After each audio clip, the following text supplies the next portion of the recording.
Hey teachers, I'm Carol, and this playlist is for all teachers, all educators that, like me, crave a revolution in education. So join in.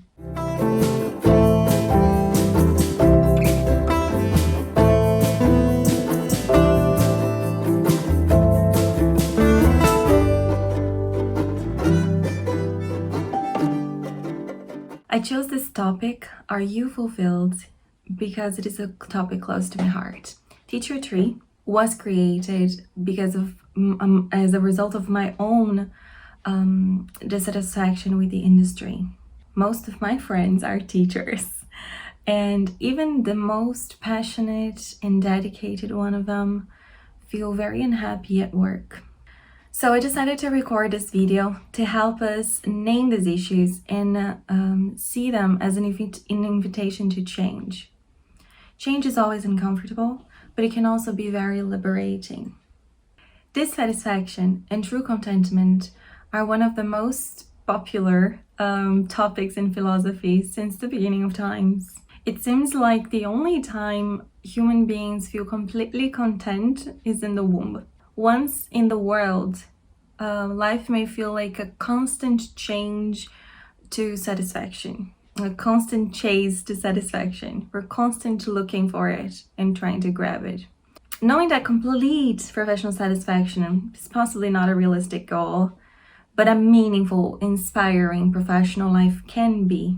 We're here to talk that most of the time we don't make changes because we don't have hope for change, or even because we cannot picture ourselves in a different reality. For that purpose, our feelings, joy and discomfort are compasses, because they are pointing to our drive and to our call for change. Why don't you take a notebook and a pen? Let's map our processes together.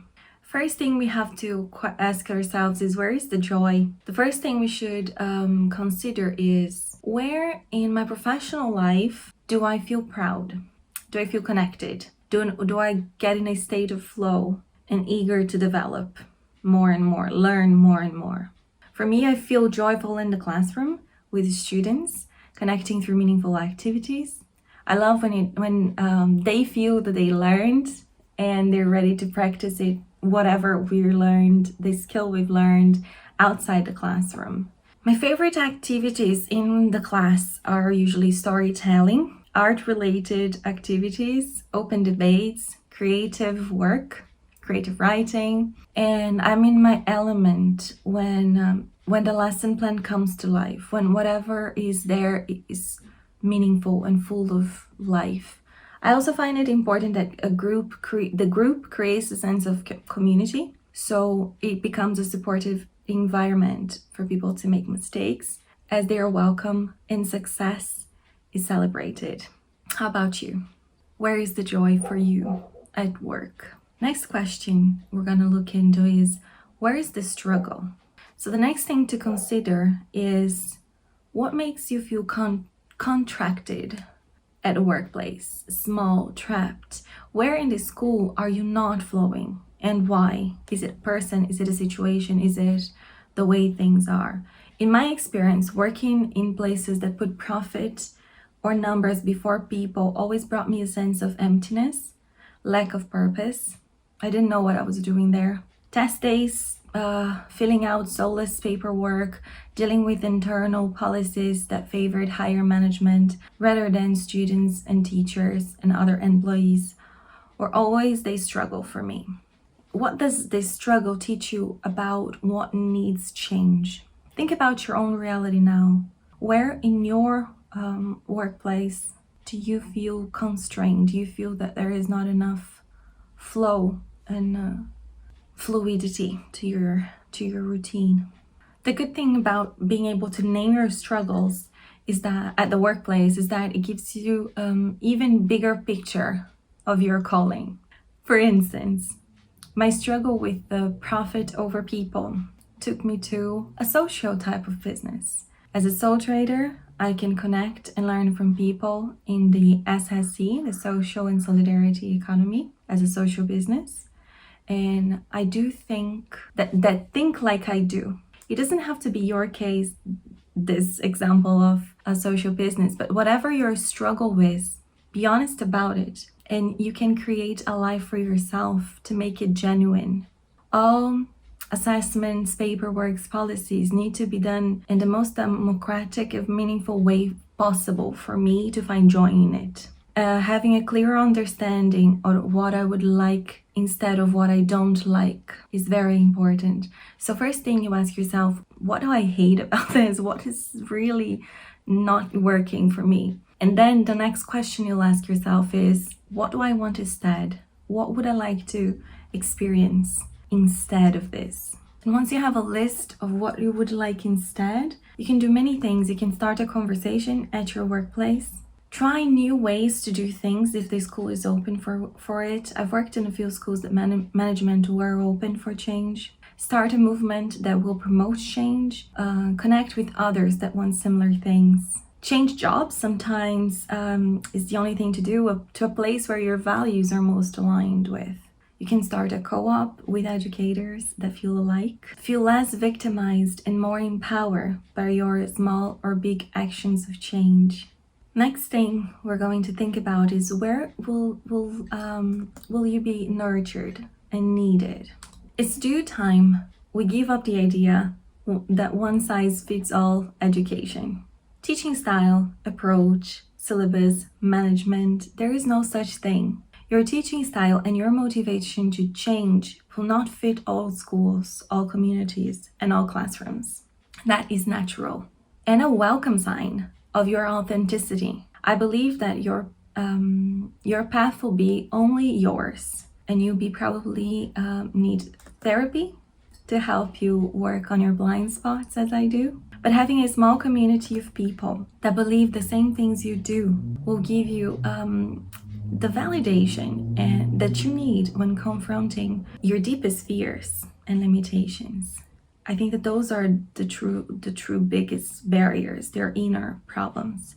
Mostly because as teachers, we're used to working in communities and understand the importance of the collective.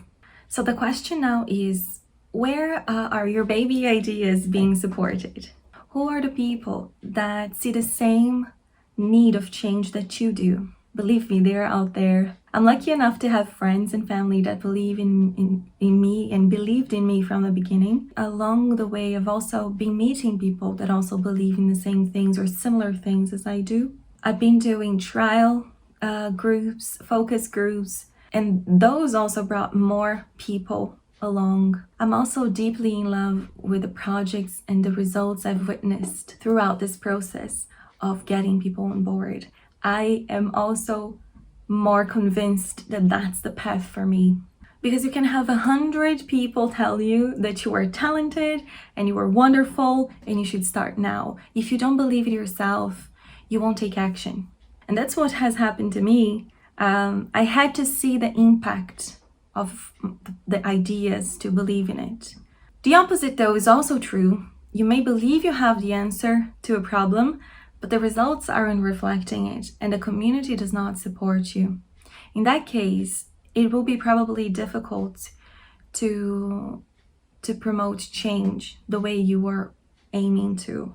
So I have bad news and good news. Bad news is there is no ready path. The path you will be the happiest on is unique to you, and it will take your whole life to create it. It's as you walk it that it creates itself. So that's bad news. There's nothing ready for you to take off a box and cook for a few minutes. Good news, though, is that on that path, you're sure to find joy, meaning, and purpose. And that's amazing. That's a life to look forward to living, isn't it? Recently, I was reminded by a successful man. He was giving me some advice, and he said that the path is long, but if you think about its entirety, it can be daunting. So we better focus on what has to be done now, and the next step, and the next step. So when following the breadcrumbs, it is important that we make sure that we are allowing joy and meaning to tag along. That's a note to myself. And remember that meaningful change takes time and goes deep within ourselves, as well as outwards into the world. So how big the idea is and how much it will affect the world, it is the same size inwards. So I highly recommend therapy and strong support groups and support networks of people that believe the same as you. Something I'd like to remember is that reality is not a fixed thing. Allow your strengths and weaknesses to guide you. Whatever you are seeking is also seeking you. So hey teachers, if you like this video and you'd like to see more content like this, join in the conversation, subscribe to the channel, press the like button, write on the comments what other topics you think would be interesting. This is a space for dialogue, and I hope to see you soon. Bye bye.